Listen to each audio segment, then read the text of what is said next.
பொன்முடி பதவிக்கு சிக்கல் மொத்தமாக அமைச்சரவை மாற்ற முடிவெடுக்கும் ஸ்டாலின்.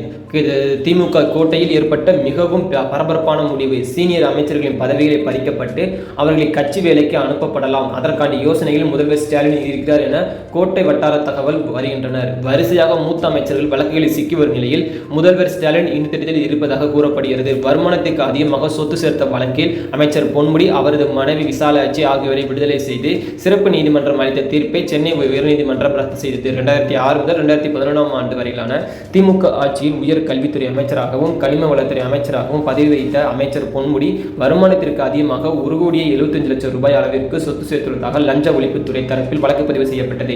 இந்த வழக்கை விசாரித்த விழுப்புரம் மாவட்ட சிறப்பு நீதிமன்றம் வழக்கில் குற்றம் சாட்டப்பட்ட பொன்முடி மற்றும் அவரது மனைவி விசாலாட்சி மீதான குற்றச்சாட்டுகள் நிரூபிக்கப்படவில்லை என கூறி இருவரையும் விடுதலை செய்து 2016 ஆண்டு ஏப்ரல் மாதம் தீர்ப்பளித்தது. இந்த தீர்ப்பை எடுத்து லஞ்ச ஒழிப்புத்துறை தரப்பில் 2017 ஆண்டு சென்னை உயர்நீதிமன்றத்தில் மேல்முறையீடு மனு தாக்கல் செய்யப்பட்டது. இந்த வழக்கை நீதிபதி ஜி ஜெயச்சந்திரன் விசாரித்தார். இதில்தான் அமைச்சர் பொன்முடி, அவரது மனைவி விசாலாட்சி ஆகியோரை விடுதலை செய்தது. சிறப்பு நீதிமன்றம் அளித்த தீர்ப்பை சென்னை உயர்நீதிமன்றம் ரத்து செய்தது. பொன்முடி குற்றம் செய்ததை உறுதி செய்த ஹைகோர்ட் தண்டனை விவரங்களை அறிவிப்பதற்காக வழக்கின் விசாரணை வரும் 21ஆம் தேதிக்கு தள்ளி வைத்து நீதிபதி அன்றைய தினம் அமைச்சர் பொன்முடி, அவரது மனைவி விசாலாட்சி ஆகியோரை நேரிலோ அல்லது காணொலி மூலமாக ஆஜராக வேண்டும் என்று உத்தரவிட்டார். ஏற்கனவே அமைச்சர் செந்தில் பாலாஜி சிறையில் இருக்கிறார். ஏவாவாய், வேலு உள்ளிட்ட அமைச்சர்கள் அமலாக்கத்துறை, அதனைத் தொடர்ந்து வருமான வரித்துறை விசாரணை வளையத்தில் உள்ளனர். இந்த நிலையில் அமைச்சரவை மாற்றம் தொடர்பாக மூத்த பத்திரிகையாளர்கள் பிரியர் சமீபத்தில் ஒன் இந்தியா யூடியூப் சேனல் ஒன்றுக்கு பேட்டியளித்தார். சமீபத்தில் அவர் அளித்த பேட்டியில் சீனியர்களாக இருக்கும் 10 அமைச்சர்கள் தான் டெல்லி டார்கெட் செய்கிறது, அப்படிதான் செந்தில் பாலாஜியை டார்கெட் செய்தது, தற்போது ஏவா வேலுவை டார்கெட் செய்கின்றனர், இடையில் பொன்முடி டார்கெட் செய்தார், இப்படி சீனியர்களை இருக்கும் 10 பேரை தான் டார்கெட் செய்து வருகிறார்கள். சீனியர்களாக இருக்கும் நபர்கள் தான் டெல்லியின் பொறியியல் சிக்கியுள்ளனர். இவர்களை கைது செய்து கூட வாய்ப்புகள் அதிகம் உள்ளது. சீனியர்களை கைது செய்ய மொத்தமாக கட்சியை முடக்கும் திட்டங்களில் இவர்கள் ஈடுபடலாம். அதனால் ஆட்சிக்கு கெட்ட பெயர் வரும். தேர்தல் நேரத்தில் பாஜக இந்த திட்டத்தை களமிறக்க நினைக்கலாம். இப்படி செய்து ஆட்சிக்கு சிக்கல் ஏற்படுத்தலாம். திமுகவிற்கு களங்களை ஏற்படுத்தும் என்று நினைக்கலாம். அதற்கு பதிலடி தரும் விதமாக ஸ்டாலின் மனதில் இன்னொரு திட்டம் உள்ளது. ஸ்டாலின் மனதில் பெரிய திட்டம் ஒன்று இருக்கிறது. சமீபத்தில் ஏபா வேலூர் ரைடு எதிர்பார்த்தது நடந்ததுதான். மூத்த அமைச்சர்கள் வீடுகளில் ரயில் நடக்கலாம் என்று எதிர்பார்க்கப்பட்டது.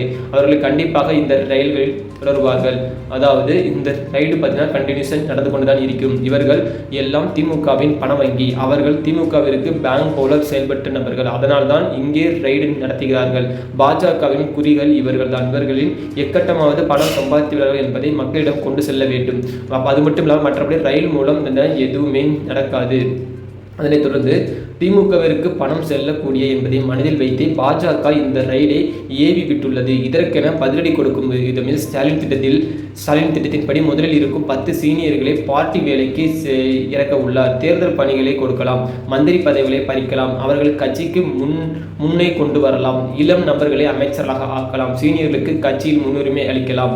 அது மட்டும் இல்லாமல் இளம் எம்எல்ஏக்கு அமைச்சர்கள் பதவிகளும் இளைஞர்களுக்கு அமைச்சர்கள் பதவிக்கு கொண்டு வந்து மாற்றம் செய்யும் என்று ஸ்டாலின் திட்டமிட்டுள்ளார். இந்த ஐடியாவில் ஸ்டாலின் இருப்பதாக எனக்கு தெரிய வந்துள்ளது.